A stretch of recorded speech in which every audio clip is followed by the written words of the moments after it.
Hello, welcome to Between Worlds. I'm Jennifer Kavanaugh, and today is January 27th, 2021. I had a very interesting dream last night.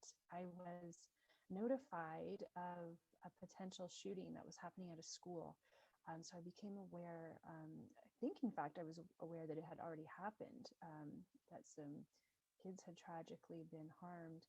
And so in the dream, what I did is I ended up rushing to the school, and it was almost like I went back in time.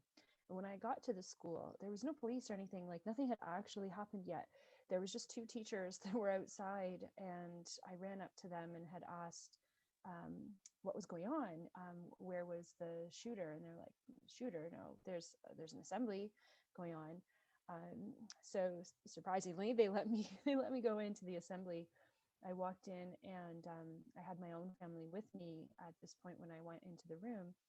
And as we walked in, the whole, it was like in the cafeteria, the whole cafeteria was full, and we were looking for some seats, and there was only a couple seats at the front. And I did see, we could just call him the shooter, I guess. I did see him at the front of the room. He seemed to be talking, kind of like he was leading the assembly, and so I was a little bit nervous. I didn't want to sit too close to the front, because I didn't want my family to be shot. And it was almost like in my head, like I had been briefed on what had actually occurred, because I was seeing this storyline in my head of exactly where the gun was shot, where it was pointed. So I kind of in my head knew where it was safe to be and where it wasn't safe to be. And I was having to go in the unsafe zone in order to get a seat. Um, so I was nervous about that, but nonetheless, we sat down. And because we were so close to the front, I could see in his jacket, I could see the gun, and it felt very dense for a dream state. Like it felt very, very real. The metal, like the gray metal, felt like a very dense energy to it. And he kept reaching for it. I can't really remember what he was talking about, but he kept reaching for the gun and then pulling it out and then putting it back in his pocket. And as I was sitting there, I realized that our presence there had changed the outcome of the event, in the sense that, in what I had been briefed, it was going to happen while the assembly was in place, like while the assembly was actually occurring.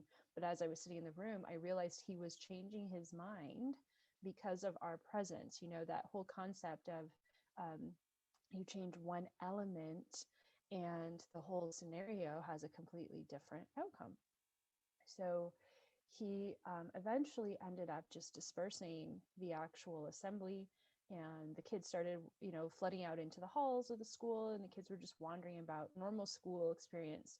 And all of a sudden, I felt all the hairs on my arm raise up, and I knew I had to follow him. So I followed him out and was located him in the hallway, and he was near one of the exits where the double doors are in a school system.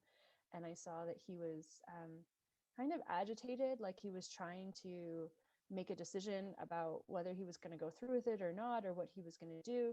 And I saw him walking towards some of the students, and I kind of slid myself in beside the students. And I could see that he, in that moment, was going to pull out his gun. And I just started talking to him. I looked him right in the eyes. I think I said his name, but I can't remember what it was now. And my whole intention was to calm him down, to get his attention, to engage him in a conversation, um, because it almost felt like he didn't have control over what he was doing. Like there was another consciousness that was directing him what to do. And I had the sense if I could just connect with his true self, with his soul self, that I'd be able to snap him out of whatever was going on. So I just kept very calmly talking to him. And then at that point, I heard the number really strongly, 608, 608. And then I woke up. So I don't know what actually happened in that moment. But it was a very interesting dream. Again, a very vivid dream that came in. I don't know. It could be symbolic of something. Perhaps it was a traveling event, because it certainly felt like there was an element of moving through time, because I know before I went to the school, I had been shown what had happened. And when I arrived at the school, it hadn't yet happened. So I had somehow, navigated to just before the event was to occur. But what it really kind of piques my interest in terms of reflecting on this particular dream is this concept that our presence can change the outcome of an event. And whether that's just an energetic thing, or there's research to suggest too that sometimes just knowing that somebody is there, or knowing that somebody is looking at you, or someone is watching you, changes behavior, right? So perhaps just that energy, whether someone is aware of you or not in the space, but perhaps that feeling of a different energy in the room maybe gives that perception of feeling watched or feeling observed, and that could also change behavior. I mean, it could go either way. It could be positive or negative, I suppose. But nonetheless, I wanted to share that experience with you this morning. I'm going to do a little bit more digging into the number itself to see if there's any numerology or representation that it may have. My gut feel is that it's not necessarily a numerological symbolism, that there's probably another meaning behind it. And I don't know that research will necessarily give me that answer, but we'll take a look at it anyway, just for curiosity's sake.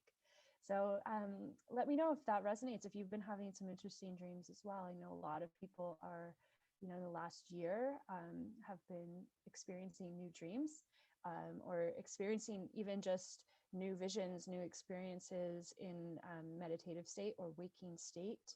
And time travel is one that I've always been interested in. Even as a child, I was always curious about how we might be able to move through time. I never really saw it as a linear thing. So it's nice sometimes to, not in this scenario, but to know that maybe there's some possibilities out there. So lots of love to everyone, and we'll see you all soon.